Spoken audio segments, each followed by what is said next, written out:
મિત્રો સમય થયો છે હવે એમસીક્યુનો, પણ એમસીક્યુની શરૂઆત કરતાં પહેલાં ખાસ સૂત્રો બરાબર તૈયાર કરજો.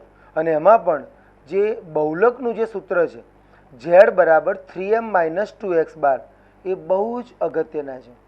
મધ્યસ્થ, મધ્યક અને બહુલક એ ત્રણેયને સાંકળતું જે સૂત્ર છે ઝેડ બરાબર 3m - 2x બાર, જે આપણે અગાઉ શીખ્યા છીએ, એનો ઉપયોગ કરીને અહીંયા વધારે એમસીક્યુ સોલ્વ કરવાના છે. શરૂઆત કરીએ આપણે. પહેલો એમસીક્યુ, કોઈક માહિતી માટે ઝેડ બરાબર 25 અને એક્સ બાર બરાબર 25, તો એમ બરાબર ખાલી જગ્યા એ 25, બી 75, સી 50 અને ડી 0. આપણે ગણતરી દ્વારા એને જોઈએ. સૂત્ર ખ્યાલ છે ને? ઝેડ બરાબર 3m - 2x બાર અને એક્સ બાર બરાબર 25 આપ્યા છે અને આપણે એમ શોધવાના છે. ફરી સમજો, સૂત્ર છે આપણી પાસે ઝેડ બરાબર 3m - 2x બાર, જેમાં ઝેડની કિંમત આપણે અહીંયા 25 લખીશું, એક્સ બારની કિંમત 25 લખીશું અને એમ આપણે શોધીશું. તો 25 બરાબર 3 એમ શોધવાના છે અને એક્સ બાર છે 25. 25 બરાબર 3m માઇનસ 25 ગુણ્યા 2 50 થશે. -50 ને આ બાજુ લખીએ તો 25 વત્તા 50 બરાબર 3m. સરવાળો કરીએ તો 75 થશે. એમને કરતાં બનાવીએ તો આ 3 છેદમાં થશે. 75/3 બરાબર એમ, એટલે કે આપણને જે મધ્યસ્થ છે એ મધ્યસ્થ 75/3 એટલે કે 25 મળે છે. આમ વિકલ્પ એ 25 એ સાચો ઉત્તર છે. નવો પ્રશ્ન જોઈએ. કોઈક માહિતી માટે ઝેડ - m બરાબર 2.5, જો માહિતીનો મધ્યક 20 હોય તો ઝેડ બરાબર ખાલી જગ્યા એ 21.25, બી 22.75, સી 23.75 અને ડી 22.25. કન્ફ્યુઝ થઈ ગયા? જુઓ એનો આપણે કેવી રીતે સોલ્વ કરીએ છીએ. ઝેડ - m આપણને આપેલા છે 2.5, મધ્યક પણ આપણને એક્સ બાર બરાબર 20 આપેલા છે અને આપણે શોધવાનું છે બહુલક ઝેડ. મિત્રો ઝેડ શોધવાનું છે તો અહીંયા આપણે એવું કરી શકીએ, એમને જો આમાંથી કરતા બનાવવાનો હોય તો 2.5 ને આ બાજુ લખીએ તો ઋણ બનશે અને માઇનસ એમને આવે આ બાજુ લખીએ તો ઝેડ -2.5 બરાબર એમ થશે. ફરી સમજો, 2.5 ને આ બાજુ લખ્યા તો -2.5, માઇનસ એમને આપણે સામે લઈ ગયા તો પ્લસ એમ. સૂત્ર ખ્યાલ છે ને? ઝેડ બરાબર 3m - 2x બાર.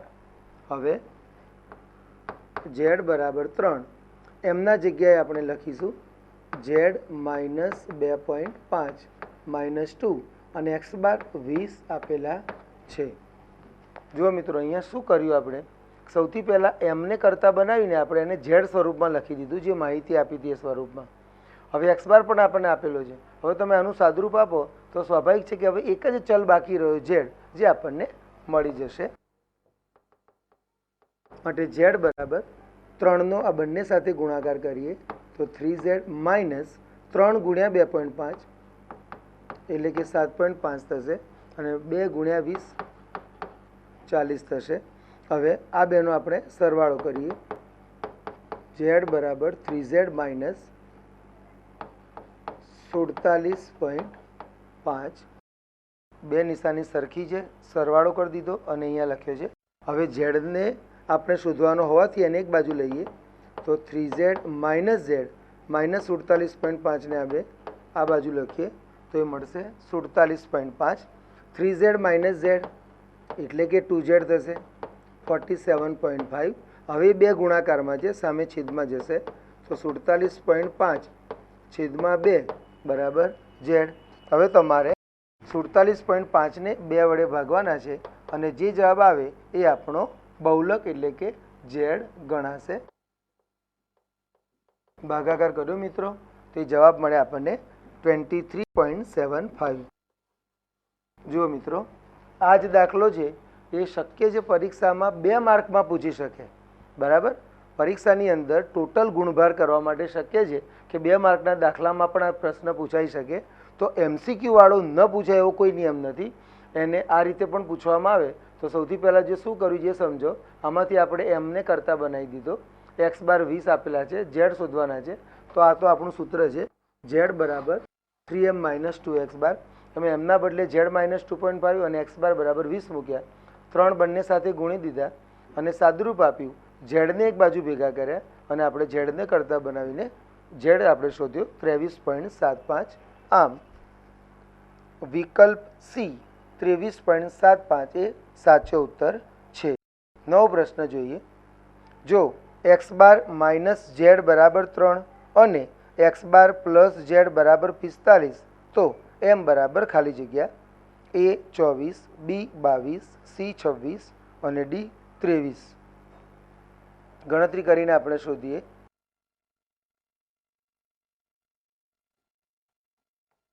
x બાર માઇનસ ઝેડ બરાબર 3 આપેલા છે અને x બાર પ્લસ ઝેડ બરાબર 45 આપેલા છે. આપણે એમ શોધવાના છે. મિત્રો ખ્યાલ છે ને લોપની રીત. અહીં સરવાળો કરીએ તો minus Z plus Z cancel થઈ જાય. x બાર પ્લસ x બાર એટલે કે 2x બાર થશે. અહીંયા સરવાળો 48 થશે એટલે x બાર બરાબર 48 ભાગ્યા 2 આપણને 24 મળી ગયા. પહેલું સમીકરણ ફરી લખીએ.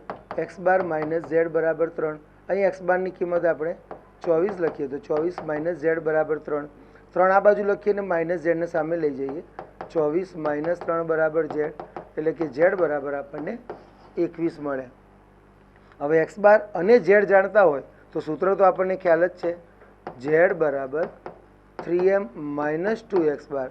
આ સૂત્રમાં કિંમત મૂકીને આપણે m શોધીશું. 21 બરાબર 3m - 2 x બાર બરાબર 24.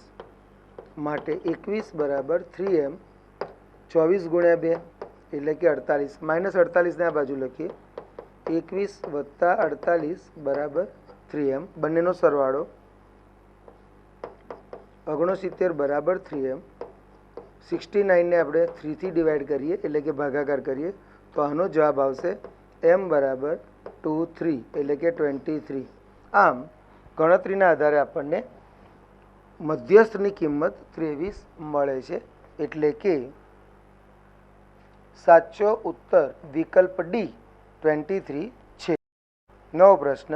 જો z બરાબર 24, x બાર બરાબર 18 તો m બરાબર ખાલી જગ્યા a 10, b 20, c 30 અને d 40. વિકલ્પો જોયા કેવા સળંગ આપેલા છે. 10, 20, 30, 40. કયો પસંદ કરશો? ઊભા રહો, ગણતરી કરો અને પછી જ પસંદ કરો. z બરાબર 24 અને x બાર બરાબર 18 એમ આપણે શોધવાના છે. એક જ સૂત્ર વાપરવાનું છે મિત્રો, બધાને મોઢે રહી ગયું છે. z બરાબર 3m - 2x બાર. 24 આપ્યા છે એમ આપણે શોધવાના છે. x બારની કિંમત 18 છે માટે 24 બરાબર 3m. 18 દુ 36 થશે. એને અહીંયા લખીએ આપણે 24 વત્તા 36 બરાબર 3m થશે. આ બેનો સરવાળો 60 થશે. 24 વત્તા 36 60. હવે એને 3 વડે આપણે ભાગાકાર કરીએ તો એમ આપણને 20 મળશે. બરાબર ને? આમ વિકલ્પ બી 20 એ સાચો ઉત્તર છે. નવો પ્રશ્ન. જો m બરાબર 15, x બાર બરાબર 10 તો z બરાબર ખાલી જગ્યા a 15, b 20, c 25 અને d 30. સૂત્ર છે z બરાબર 3m - 2x બાર. રકમમાં તમે જોઈ રહ્યા છો કે m ની કિંમત આપણને 15 આપેલી છે અને x બારની કિંમત 10 આપેલી છે. 15 ગુણ્યા 3 45, 10 ગુણ્યા 2 20 થશે. એટલે કે આપણે z શોધવા હોય તો બંનેની બાદબાકી કરીએ તો આપણને 25 મળી રહે છે. આમ આપેલા વિકલ્પોમાંથી વિકલ્પ સી 25 એ સાચો ઉત્તર છે. નવો પ્રશ્ન જોઈએ. જો m બરાબર 22, z બરાબર 16, તો x બાર બરાબર ખાલી જગ્યા a 22, b 25, c 32 અને d 66. મિત્રો, ગણતરી કર્યા વગર કોઈ દિવસ જવાબ લખવાની ભૂલ ન કરો. સૂત્ર તમને ખ્યાલ છે, z બરાબર 3m માઇનસ 2x બાર. આમાં mની કિંમત 22 આપણને આપેલી છે અને z બરાબર 16 આપેલા છે અને x બાર આપણે શોધવાના છે. અહીંયા સૌથી પહેલાં તો ગુણાકાર કરીશું. 22 ગુણ્યા 3 66 માઇનસ 2x બાર. હવે આને જ ઉઠાવીને જો ડાબી બાજુ લખીએ તો 2x બાર મળી જાય આપણને. અને 16ને સામે લઈ જઈએ. 2x બાર બરાબર 66 માઇનસ 16 તો આપણને 50 મળશે. x બાર બરાબર 50 ભાગ્યા 2 એટલે કે 25. આમ x બાર બરાબર 25 આપણને મળે છે. એટલે કે વિકલ્પ બી 25 એ સાચો ઉત્તર છે. નવો પ્રશ્ન. જો x બાર બરાબર 21.44 અને z બરાબર 19.13 તો m બરાબર ખાલી જગ્યા a 21.10, b 19.67, c 20.10 અને ડી 20.67. પોઈન્ટવાળો દાખલો છે પણ ગણતરી કરીને આપણે કરીશું. તમારી એક શાંતિ છે, દરેક વખતે સૂત્ર તો એક જ વાપરવાનું છે. z બરાબર 3m માઇનસ 2x બાર. આપણે m શોધવાના છે. ઝેડની કિંમત 19.13 આપેલી છે અને એક્સ બારની કિંમત 21.44 આપેલી છે. હવે 19.13 આ 3m આનો 2 સાથે ગુણાકાર કરીએ આપણે તો આપણને મળશે 42.88. અને આ બાજુ લઈએ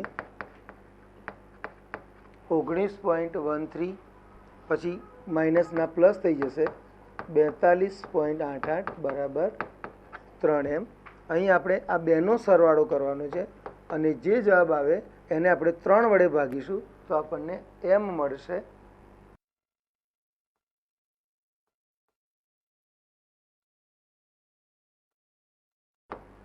જવાબ આવે બંનેનો સરવાળો કરવાથી 62.01 બરાબર 3m.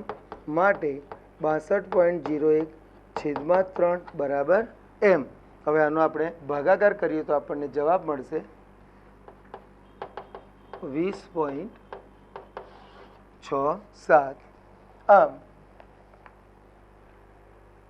વિકલ્પ ડી 20.67 એ સાચો ઉત્તર